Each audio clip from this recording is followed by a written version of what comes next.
The north was always cold, but something had changed in the winds.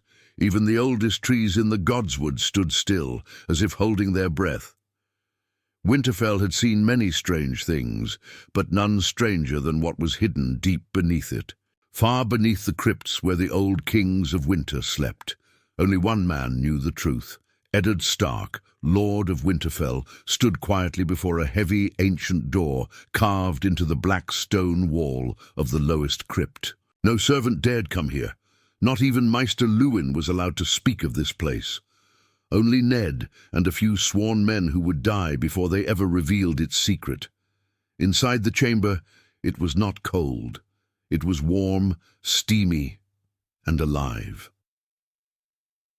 3. Dragon eggs, blackened and rough, lay in a stone nest that glowed faintly with reddish veins, like burning coal. Ned had discovered them by accident during Robert's rebellion, hidden in a collapsed ruin beyond the wall. They had whispered to him, not with words, but with a deep heat that seemed to enter his bones. He had buried them here, thinking them dead, forgotten relics of Valyria, but something had happened after Lyanna died. Something woke the eggs. The first to crack had been the smallest, a green-scaled dragon with golden eyes. It had emerged weak like a dying lizard. Ned had nearly killed it, afraid it would be dangerous. But Jon had found it in the crypts, and the dragon had clung to the boy like a pup to its mother, Jon. He was the reason Ned had kept them, the reason he fed them raw meat in secret, kept them warm with old Valyrian firestones, and taught them to recognize his voice. Now they were bigger, big enough to fly if they dared. The green one, Jon's dragon, was called Virm. The second, with silver-white scales like snow, was Arya's. She named it Ghostfire. The last, largest of all, with deep red scales like blood, had no rider. Ned had not let Robb or the others even see them. He feared what it would mean. Rhaegar had died. Lyanna had died. The dragons were supposed to be gone. If the South knew what Ned kept, they would march on Winterfell with fire and swords. He had made a vow to protect Jon, to protect the North. But now ravens came daily, carrying strange news. Khal Drogo had died. Viserys Targaryen was missing, and across the narrow sea, whispers spread that a dragon queen had been born in fire. It wasn't just Ned's dragons anymore. Winter was coming, yes. But this time, winter would bring fire. At supper, the Stark children sat around the table, laughing and arguing over meat and bread. Sansa talked about her dreams of marrying a southern prince. Arya stabbed her food with wild energy. Bran talked of climbing, and Rickon tried to feed the direwolves under the table. Jon sat quietly, eyes glancing now and then toward Ned. He always seemed to know when something was hidden. After the meal, Ned walked alone to the godswood. Jon followed. "Of course he did. You've been keeping something from me," Jon said at last, standing beneath the heart tree, its red leaves rustling above. "I've kept many things," Ned replied, his voice heavy, "but not all of them were mine to tell. Is it true?" Jon asked. "The stories old Nan told about dragons?" Ned looked at him for a long moment.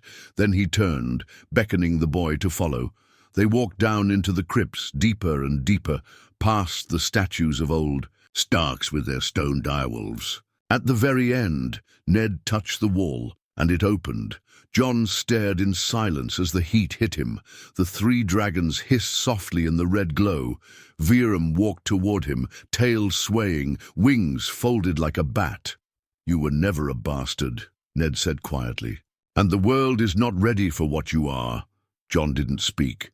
He couldn't. His hand reached out slowly, and the dragon pressed its snout into his palm.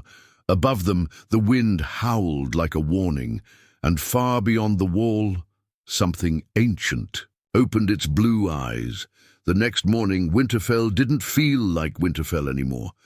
Jon woke before the sun, his skin warm as if he'd been sleeping beside fire. But there was no fire in his room, just ghost, curled at his feet, growling softly. In his dreams, Jon sat up, heart still thudding from the night before. It hadn't been a dream. The dragons were real. The heat, the glow, the truth, all of it, and Ned Stark wasn't his father. He dressed quickly, hands shaking just enough to betray the storm inside him. All his life he had carried the weight of being a bastard, of not belonging. And now, just like that, everything had shifted. Not only was he not a bastard, he wasn't even a Stark. Jon wandered through the courtyard, watching the guards train with wooden swords. Robb was sparring, full of pride and sweat, commanding the yard. Like a young king already. He laughed when he saw Jon. "You sleep in. For once I thought I'd beat you to the practice yard." Jon gave a tight smile. "Didn't sleep well." Robb nodded. "You've had that look for weeks, ever since Father started taking those long walks at night."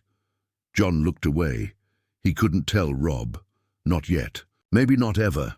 In the godswood, Ned stood silently under the heart tree. He didn't turn as Jon approached.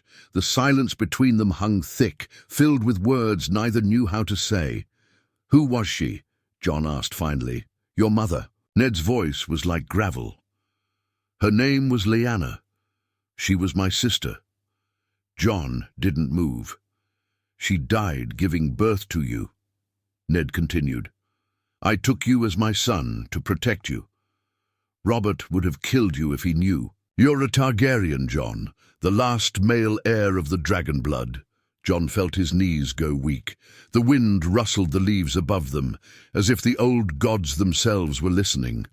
"And the dragons?" Jon asked. They came because of me." "They came because they remembered," Ned said. "Magic is older than any of us. It sleeps until someone with the right blood wakes it." Jon looked down at his hands. "What am I supposed to do with this?" "Survive," Ned said, "and one day lead." That evening ravens arrived from the wall. Maester Luwin read the black scroll with trembling fingers. "Benjen Stark is missing," he announced to the hall. "He rode beyond the wall and didn't return." Ned's face turned to stone. But Jon? He felt something cold settle in his chest, a chill no fire could melt. Because in his dreams, last night, he had seen something else, a man with blue eyes standing in a frozen forest, surrounded by corpses that didn't rot, and the man had spoken one word, Targaryen. The next day, Ned summoned his most trusted men, Sir Rodrik, Maester Luwin, and a handful of silent guards who had seen the dragons and still chosen to stay loyal. They met in the lower crypts, where the heat pulsed like a heartbeat. "They're not ready to fly," Rodrik said, eyeing the dragons warily, "but they're growing faster than any beast I've seen." "We'll need to move them," Ned replied. "Somewhere safer, somewhere no one will think to look." "And if they're seen?" Luwin asked, voice low with fear. "Targaryen blood has always brought fire and war. The North will not survive another rebellion." Ned turned to Jon, who stood quietly in the shadows. "He won't be a conqueror," Ned said. "He'll be a shield. For the North. For all. Of us." But outside, the snow had started falling again, early and heavier than usual. By nightfall, a rider approached Winterfell's gate. His horse collapsed before the doors, foaming at the mouth. Guards rushed forward, pulling the man from the saddle. His clothes were torn, blood frozen on his face. One arm was missing, the other clutched a piece of black ice. "It's coming," the man gasped, eyes wide with terror. "They're awake! The dead, they walk again." He died before dawn. Ned and Jon stood over the body in the stables, the door sealed tight. The ice in the man's hand hadn't melted, even by torchlight. It pulsed with a cold deeper than death. "What is that?" Jon whispered. "Something older than dragons," Ned replied. "Older than men, and it's moving." That night, Jon went to the dragons alone. Viram greeted him with a low rumble, tail sweeping across the warm stone floor. "I don't know who I'm supposed to be," Jon said quietly. "A Stark, a Targaryen, a weapon." Viram blinked, as if understanding more than a beast should. Jon knelt, placing his hand on the dragon's neck. "You're the only one who doesn't expect anything from me," Jon whispered. "You don't care what my name is." The dragon growled softly, warm breath washing over him, but in the shadows of the crypts, the red-scaled dragon, the one with no rider, stirred for the first time. Its eyes opened, not gold like Varm's, not white like Ghostfire's, but blue, bright icy blue, and somewhere beyond the wall, in the heart of a blizzard that never ended, the Night King turned his gaze south toward Winterfell, toward the dragons, toward the fire that must be extinguished. The snow didn't stop for 3 days. It wasn't the gentle, silent kind either. This snow bit like knives, howled like wolves, and sank into the bones of Winterfell as if trying to freeze the very stones. Maester Luwin said it was unnatural. The oldest ravens refused to fly. Fires burned low, their flames flickering uncertainly, like even they doubted themselves. Jon stood on the highest tower, wrapped in furs, Ghost by his side, eyes scanning the endless white horizon. In the distance, the woods were swallowed by mist. Not fog, mist, cold and thick, like breath from something ancient. The warmth of Verm's presence pulsed in Jon's chest now. Since the night he touched the dragon, he felt it, not just warmth, but awareness. Like Verm could sense Jon's pain, his doubts, his fear. There was a bond between them, deeper than words. But something else gnawed at his thoughts. That red dragon, the one with blue eyes. He hadn't told Ned yet. Something about it felt wrong, as if saying it out loud would make it worse.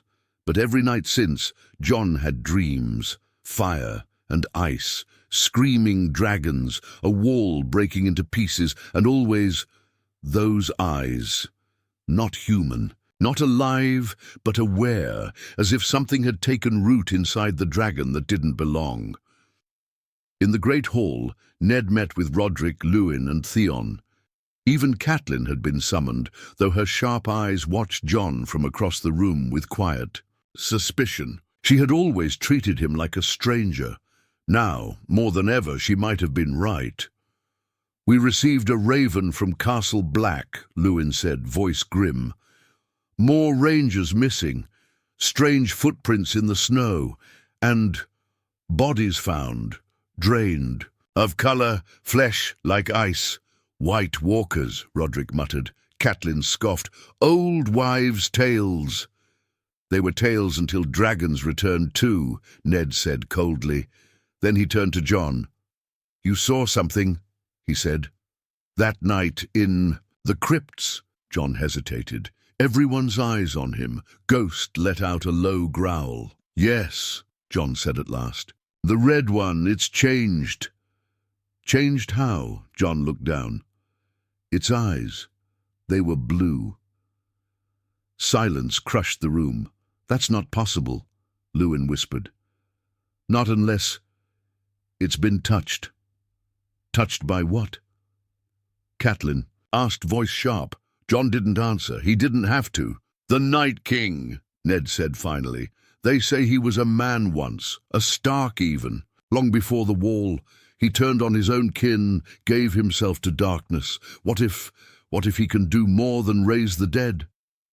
"You mean he can control dragons?" Roderick asked, face pale. Ned nodded. "He's not just coming for the wall. He's coming for fire itself." That night, Ned and Jon went to the crypts together. The dragons stirred when they entered, their long bodies curling around the heat stones. Virm slithered toward Jon with a rumbling growl, brushing his side like a cat. Ghostfire blinked sleepily from her perch. But the red one, now called Blightfire, by Jon in quiet moments, was awake. It didn't move when they entered, just stared. "I don't like this," Ned whispered. "It's like it's waiting." "For what?" Jon asked. The dragon's breath came out as mist, cold, white, unnatural. Then it spoke, not with words, not even with sound, but in their heads, a voice ancient and cold. "Fire belongs to us now." Jon stumbled back, nearly falling. Ned drew his sword, but the blade shook in his hand. "Get out," Ned said. "Now!" They fled the chamber, sealing the door behind them with the heavy stone and burning 2 torches over the entrance. Jon's heart pounded in his chest. It spoke. He gasped. Ned didn't reply. His eyes were distant, dark. "It's been taken," he said finally. "Possessed, maybe. A vessel." "For the Night King?" Jon asked. "No," Ned said. "For something worse." Meanwhile, Robb had been sent to lead a group of scouts into the Wolfswood. They were to investigate reports of a village gone silent.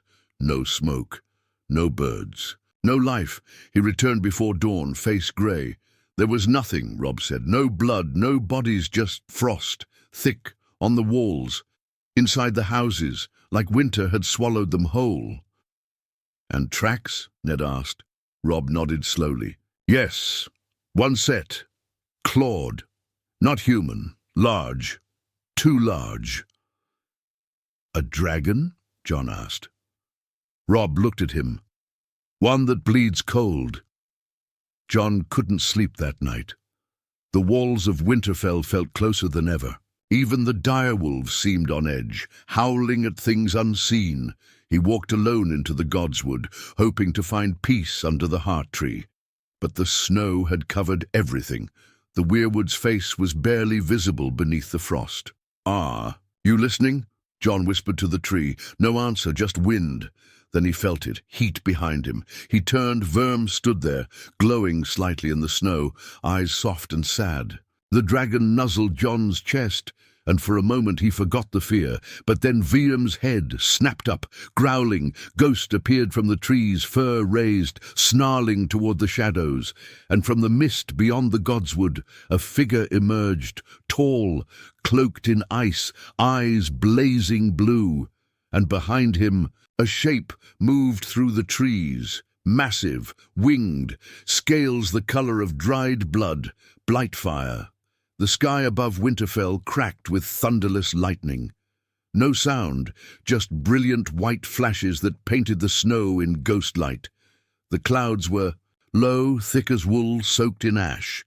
The godswood was dead silent, save for Ghost's growl and the distant thrum of something massive, wings beating against the storm. Jon took a step back, his breath catching. The Night King stood still, like a statue carved of pure winter, frost dancing on his armored shoulders. He didn't speak. He didn't need to. His presence was enough to freeze every drop of courage in a man's veins. Behind him, Blightfire loomed. It had grown, much larger than before, larger than Virm or Ghostfire. Its red scales no longer shimmered with fire. They were dull, cracking like dried earth, leaking veins of glowing blue frost. Its eyes glowed like twin moons, unblinking. Ned Stark arrived just in time to see it. He didn't hesitate. He unsheathed Ice, the great sword of House Stark, and stood between the Night King and Jon. "You will not take what's mine," Ned said, his voice low but firm. The Night King tilted his head, almost curious.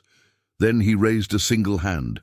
The wind screamed through the trees as the snows lifted, not falling from the sky, but rising from the ground, swirling around him like a blizzard being born. Ghost lunged, barking savagely, but hit an invisible wall and yelped, thrown back. Virm hissed, stepping protectively in front of Jon, his wings half unfurled. "Jon, go!" Ned shouted. "Take the others, get to the crypts, protect the eggs." Jon hesitated. "Not without you." "Do as I say," Ned bellowed, and there was something in his tone, something final. Jon grabbed Ghost's scruff and turned, Virm following closely as he sprinted back through the castle gates. Behind him, Blightfire opened its mouth, and instead of fire, a howl of freezing mist poured forth, coating trees in instant ice, turning the heart tree into a sculpture of white death. Ned Stark didn't run. He charged. Inside Winterfell, the panic spread faster than fire. Robb had taken command of the walls, barking orders. Archers lined the battlements, but what were arrows against something that didn't bleed? Sansa stood frozen at the top of the tower, watching the mist spill into the courtyards like ink spreading on parchment. Her hands trembled, but her eyes stayed sharp. Arya, blade in hand, pulled her sister away. "You can't help by watching. We need to move." Down in the crypts, Jon arrived with Verm and Ghost. The warmth in the chamber clashed with the cold seeping in from above. A battle of elements invisible to the eye, but clear to the soul. The dragons hissed in agitation. Ghostfire flapped her wings, sensing danger. She bumped into Arya as she descended the stairs, making her stumble. "By the old gods," Arya whispered. "They know something's coming." Jon walked to Blightfire's old nest, now empty. He looked around. "Where's the third egg?" he asked. Luwin looked up from a scroll. "What?" "There were 3. One egg never hatched. It was black, obsidian-colored. I saw it last week, but now it was gone." And Jon felt something twist in his chest. The Night King had taken more than just a dragon. He had taken the last seed of fire. Above, Ned fought like a man possessed. He swung ice with both hands, each strike creating a wall of heat as Valyrian steel met enchanted air. The Night King dodged calmly, never lifting a blade, only moving his hand to bend wind and ice. But Blightfire was growing restless. It stomped forward, tail smashing through the trees, frost crackling beneath its steps. Suddenly, from the ramparts, Robb blew the war horn. The sound echoed across the fields, loud and proud, and from the stables came thundering hooves. The northern bannermen had arrived, House Mormont, House Umber, Karstark, Glover. Hundreds of men, armored in furs and steel, carrying torches and blades, poured into the grounds. They didn't know the full truth, but they knew this. The North was under attack, and the North remembers. Back in the crypts, Jon stood before Virm. "I can't wait anymore," he said. "He came for the dragon, but he'll destroy everything else to get it." He placed a hand on Virm's head. "Fly with me." The dragon roared, wings snapping open with a gust that blew out several torches. Jon climbed onto the beast's back, awkwardly, heart-pounding. "You don't know how to fly," Arya shouted. "I don't need to," Jon said. "He does." Virm leapt, crashing through the stone ceiling above with a blast of fire. Rubble and smoke followed them as they soared into the open air. Jon had never felt such cold and heat at once. The wind freezing his skin, the dragon beneath him burning like a furnace. In the sky above Winterfell, Jon saw the Night King standing, atop Blightfire. The 2 dragons locked eyes, and for a moment everything stopped. Then they charged, fire against frost, steel against silence. The battle had begun. Ned, wounded but alive, watched from the ground as Verm and Blightfire collided. Midair, their roars shaking the heavens. One breathed ice, the other fire, and between them the sky boiled. But deep below, in the darkest part of the crypts, something began to stir. The third egg, the obsidian egg, hadn't been stolen. It had hatched, and what came out of it wasn't fire or ice. It was shadow, a third force, unknown, unnamed, and it had no rider. Yet the sky over Winterfell burned black. Virm and Blightfire clashed mid-air, a storm of fire and frost. Each collision shook the very bones of the castle. Jon clung to Verm's back, the dragon's scales scalding hot beneath him, his hands bleeding from holding too tightly to the ridges. Blightfire's wings cracked like frozen leather, every beat, dropping mist that turned the walls to glass. Its breath, the Night King had arrived, not for Winterfell, but for his dragon. Icy blue left trails across the courtyard below, freezing men mid-charge, statues of flesh and steel falling like shattered glass. Jon could feel it now, the pull, the bond between him and Virm growing deeper, stronger with each second. They remained in flight, not just trust, oneness. Virm moved with Jon's thoughts. He didn't need reins, he didn't need control, he only needed belief. "Higher!" Jon shouted. And Virm soared, flames blasting downward at Blightfire. But Blightfire didn't scream, he didn't flinch. He turned his head and stared directly at Jon with those dead, glowing blue eyes. Jon felt it, like a cold blade sliding between his ribs. "I know what you are," came a voice in his mind. It wasn't the Night King, it was the dragon. Below, chaos reigned. Ned fought shoulder to shoulder with Robb, both men covered in blood and ash. The Northmen rallied behind them, shouting the ancient cry, "The North remembers!" But the dead did not forget either. The White Walkers had arrived, not just whites, but the tall, silent ones, with ice blades and no eyes. They moved without. Sound cutting through men like paper. Fire slowed them but didn't stop them. Only Valyrian steel did, and there was precious little of that. In the library tower, Maester Luwin and Sansa tried to guide women and children into the catacombs. But even there, the cold seeped in, the stones groaned, the air turned thick, and somewhere beneath, in the deepest part of the crypts, it hatched, the shadow dragon. It didn't roar, it simply breathed once, and the lights above flickered. Arya stood guard over the crypts, needle in hand, daring any white to cross her. Ghostfire stood behind her, agitated, her tail thudding against the floor. Then the stone wall behind them cracked, just a sliver. A sound like breath through a dead man's mouth echoed through the darkness. Arya turned. From the crack, black. Smoke seeped out, not mist, not flame. Something in between, moving like it thought for itself. What in the seven hells? Arya whispered, Ghostfire hissed, and then it stepped out. Tall, skeletal, not scaled, but built like bone and shadow wrapped together. Its wings weren't wings. They were cloaks of living darkness. Where eyes should have been, there were. 2 pits of stars. Arya couldn't move. The shadow dragon looked at her and smiled. In the skies above, Jon felt it.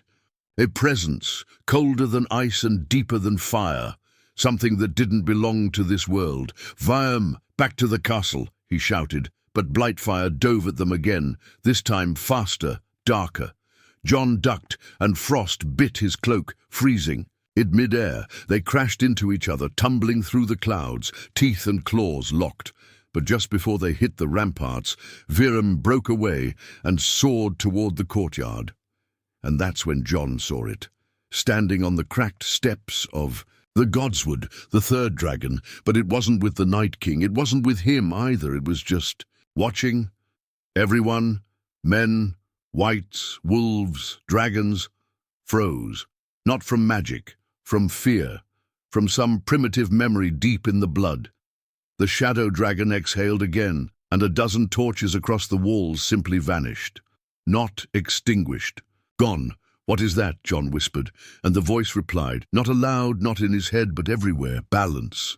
In the crypts. Arya backed up slowly, needle shaking. "Who are you?" she asked the shadow dragon. It tilted its head. What was forgotten? Then it stepped aside. Arya stared. Behind it, the dead in the crypts had not risen. They had bent. The knee, all the old Starks, raised by magic, were kneeling before the shadow dragon. Arya fell to her knees, not even knowing why, and in that moment the shadow looked up toward the sky, toward Blightfire, and hissed. Above, Jon watched as Blightfire suddenly twisted in pain, mid-flight. It screamed, but this time not from rage, from fear. The Night King lost balance and fell, landing hard on the battlements below, cracking the stone. He rose slowly, face unchanged, but his hand bled black. He looked up, and for the first time his expression shifted. The shadow dragon leapt from the crypts, soaring into the sky like a silent spectre. It didn't fly. It floated. It didn't flap its wings. It bent the air. Jon and Viram circled around, watching the impossible happen. Blightfire backed away mid-air, wings faltering. He wasn't loyal. He wasn't possessed.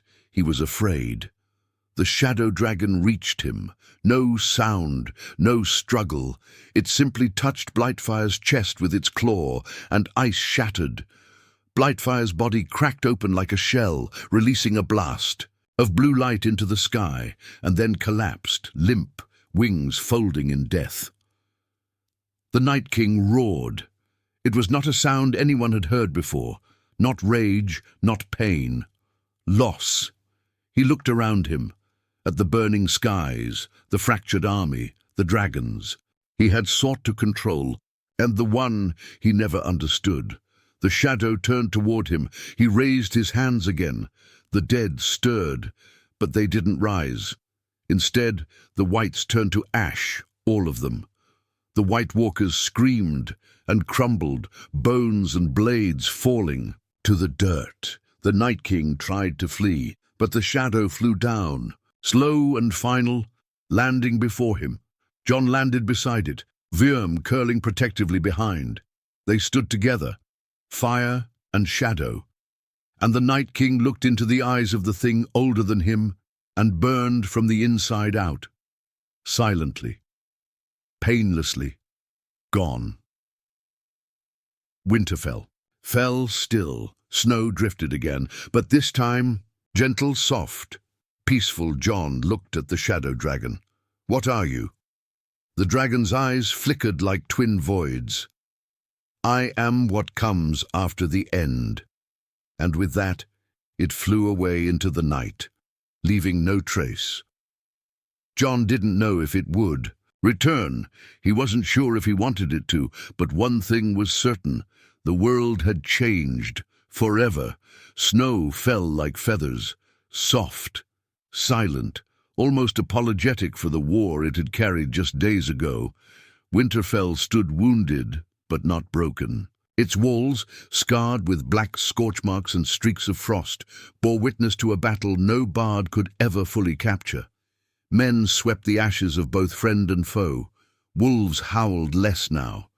And above it all, the sky remained strangely clear, as if it too had been humbled by what it saw. Jon Snow stood on the battlements alone, staring toward the northern horizon. The shadow dragon had not returned. After the Night King was destroyed, it had vanished into the sky like smoke on wind. No one had seen it since. Some said it was never real, others whispered it was a god. But Jon knew better. It was judgment, and it had passed.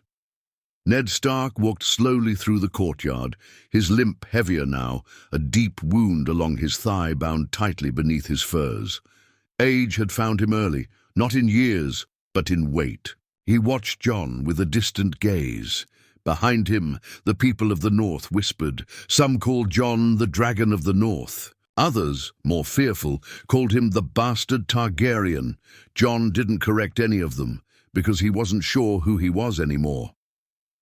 That night, Robb, Arya, Sansa, and even Theon gathered in the Great Hall. Winterfell had no king, no crown, no lords left untouched by the chaos, but it still had a hearth, a place to gather. Jon entered last, his cloak tattered, Virm waiting just outside the broken gates. The dragon wouldn't come inside anymore, not after what had happened in the skies. Silence fell as Jon took his seat. Sansa was the first to speak. "What now?" No one answered immediately. Arya leaned forward, her voice low. "You destroyed him, Jon, but people fear you for it. Some, and think you're no better." "I didn't destroy him alone," Jon replied. "The shadow dragon did, and it's gone." Robb looked at Jon with careful eyes. "And what happens if it comes back?" "I don't know," Jon said. Catelyn Stark would have never allowed him to sit at the table like this, he thought bitterly. But she was gone, and the world had changed too much to worry about old wounds. "I'm not asking for a throne," Jon said quietly. "I don't want one." Sansa stood, arms crossed. "But you are a Targaryen, and you ride a dragon. That means something." "It means death," Arya muttered. "That's all I've seen dragons bring." Jon looked at her, his eyes tired. "Maybe that's all they were ever meant to bring." "But you stopped it," Ned said finally, stepping into the circle. "That means more." He looked at the table, the old Stark table where his father once sat. "We are all marked by blood," Ned said, "by fire, by ice, by mistakes. But what you did, Jon, that was choice." Jon's voice broke slightly. "Then why do I feel like I lost everything?" "Because you did," Ned thought. But he didn't say it. Instead, he put a hand on Jon's shoulder, and for the first time in years, it didn't feel like a father comforting a bastard. It felt like a passing of something heavier. Responsibility. Truth. Over the next weeks, letters arrived from the south. King Robert was dead, killed in a hunting accident. Or so the Raven claimed, but the truth smelled more like poison, and Cersei Lannister had taken the throne with her son. Whispers travelled fast now. They reached Winterfell like smoke through cracks. Dragons in the north. A boy who rides one. Targaryen come again. Some wanted Jon to march south, take the Iron Throne by force. Others begged him to disappear before Cersei sent assassins. But Jon didn't move. He stayed in the north, tending to the wounded, feeding the people, repairing what could be saved, and every night he walked alone to the cliff's edge, where Viram slept and looked to the stars, waiting. One morning Sansa found him there. "You're not going to the south, are you?" "No. Even if they come for you." "They will," Jon said, "but I won't fight them." "You should," she said quietly. Jon looked at her, sadness in his eyes. "That's what they expect of me." "And if the Shadow Dragon returns," she asked, "would you fight then?" Jon didn't answer. He turned to Viram, whose eyes blinked slowly. "No," he said finally, "because it would mean we've already lost." One final thing happened that winter, the kind of thing only old books would remember. Deep in the crypts of Winterfell, under the place where kings were buried, one of the black stones began to glow. Not an egg, not a weapon, but a seed, a dragon tree, small, strange, neither red like the godswood, nor black like ash, but glowing faintly from within, a mix of fire and ice. Jon found it one evening, growing, in silence. He didn't disturb it. He just sat beside it, and for the first time since the world had ended, he smiled. Years later, people would tell stories of Jon Snow, the rider of the north, the dragonless king, the bastard who could have ruled the 7 kingdoms, but chose silence over war. Some said he died beyond the wall, some said he turned into a dragon himself. But those who truly knew him, they said he became something far rarer, not a ruler, not a hero, not a Targaryen, not a Stark, but a man who knew when not to burn the world, even when he held the fire in his hands.